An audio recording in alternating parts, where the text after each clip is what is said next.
Tiene la palabra la asambleísta Encarnación Duchi.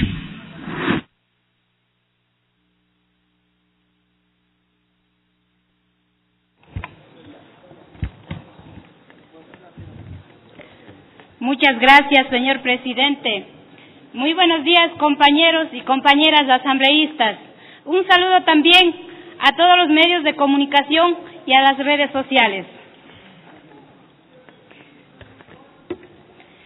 Hay días de la historia nacional que parecen extraídos de algún cuento de terror, sacados de la oscuridad y la desesperanza.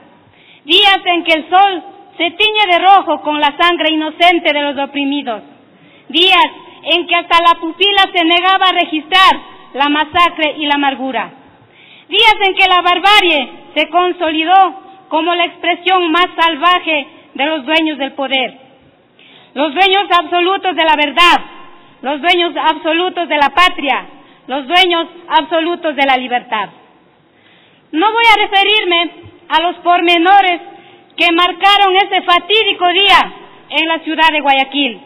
Voy a referirme a ese derecho inmanente de los hombres para reclamar contra las injusticias, a la libertad que tienen los seres humanos para organizarse y luchar contra los excesos del poder, a la capacidad de lucha que tienen los colectivos cuando se sienten víctimas de los abusos, de la intolerancia y del sarcasmo de los gobernantes. La historia recoge con pavor el paso leve de tiranos, dictadores y opresores, que haciendo del fanatismo su credo y su legado, pretendieron inmortalizarse y quedaron como lo que son, víctimas de sus propios complejos, que carentes de talento y capacidad para elegirse como verdaderos estadistas, pretendieron consolidarse como los ungidos, como los genios, como los redentores, y que quisieron imponer su voz como verdad, su criterio como ley y su ambición como recato. Estos pequeños personajes de la historia, cuando alguien levanta su voz, se asustan, vociferan barbaridades, enloquecen, ordenan el mayor castigo posible, criminalizan la protesta social, encarcelan, ordenan el mayor castigo posible, difaman, manejan la justicia, oprimen a las masas populares, esparcen el terror, creyendo equivocadamente que los oprimidos, por miedo, ya perdieron su dignidad. Pero aquí estamos, compañeros y compañeras, tal como decía Túpac Amaru, cuando los opresores los descuartizaban y sacaban sus extremidades. Volveremos y seremos millones.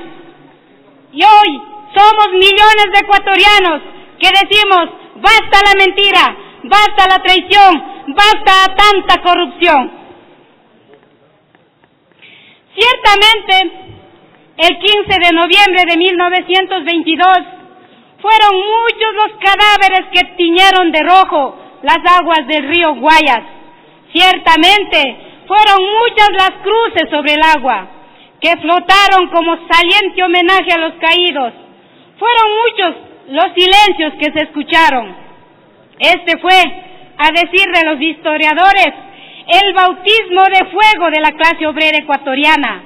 Pero el derramamiento de esta sangre inocente sirvió para regar el pensamiento rebelde y libertario de esas clases populares, que asimilando esta lección de la barbarie, se armó como el temple propio de quienes nacieron para pelear por sus derechos.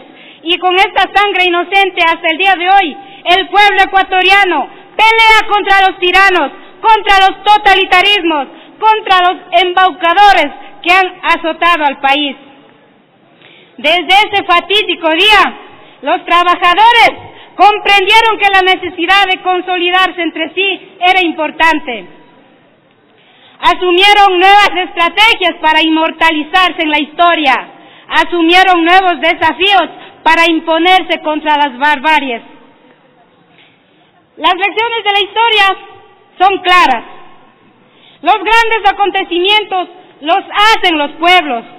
No hay predestinados, no hay genios, no hay locos aventureros, así acaparen el poder, que perduren en la memoria popular. La historia lo hace lo propio de los pueblos, y la lección de la masacre del 15 de noviembre de 1922 sirvió para que se despierte la conciencia de la clase obrera, para que los distintos estratos de la sociedad sientan la necesidad de organizarse para presentar un solo frente en la lucha por los derechos colectivos y los derechos individuales. Pero mucho ojo, hoy la estrategia del opresor ha cambiado. Aprendieron muy bien aquella lección o aquel dicho que dice: divídelos y reinarás. Para dividir a los trabajadores crearon organizaciones paralelas. Para dividir a los maestros crearon organizaciones paralelas. Para dividir a los estudiantes crearon organizaciones paralelas. Para dividir a los colegios profesionales proscribieron sus propias organizaciones. Para dividir a las comunidades formaron los famosos comités. Siempre ha sido obsesión de los opresores dividir a los ecuatorianos para gobernar con impunidad y solo en beneficio de unos pocos. Por ello, saludamos a la clase trabajadora, saludamos a los sectores populares que nunca claudicaron en su capacidad de lucha y de reacción, que nunca cedieron a las maniobras divisionistas de los opresores. Saludamos y honramos a la lucha de los pueblos y nacionalidades del Ecuador, a las mujeres y hombres valientes del pueblo saraguro, del pueblo cañari, del pueblo tabalo, a las nacionalidades del oriente ecuatoriano, que hoy están siendo criminalizados y procesados penalmente por las protestas sociales realizados especialmente en el año 2015.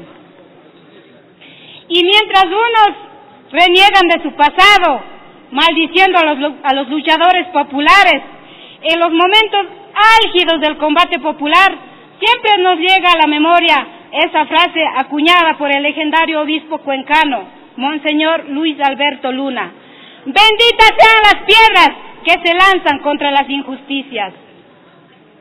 Por ello, señoras y señores asambleístas, respaldo este proyecto de resolución para declarar el 15 de noviembre como el Día Nacional de las Luchas Populares, porque estoy segura que los hijos de nuestros hijos también van a pedir que se eliminen los nombres de falsos líderes que persiguen a los luchadores sociales, o quizá van a solicitar que pongan una placa por aquellos luchadores que defendieron la vida misma a través del cuidado y la protección del medio ambiente, o quizá a través del cuidado del agua o del cuidado mismo de nuestra madre tierra. Finalizo recordando, señores asambleístas, que ningún tirano en el mundo ha pasado a la historia como un redentor de ideales populares, porque el peso de sus propios complejos y frustraciones lo delatan para el escarminio universal. Muchísimas gracias, señor presidente.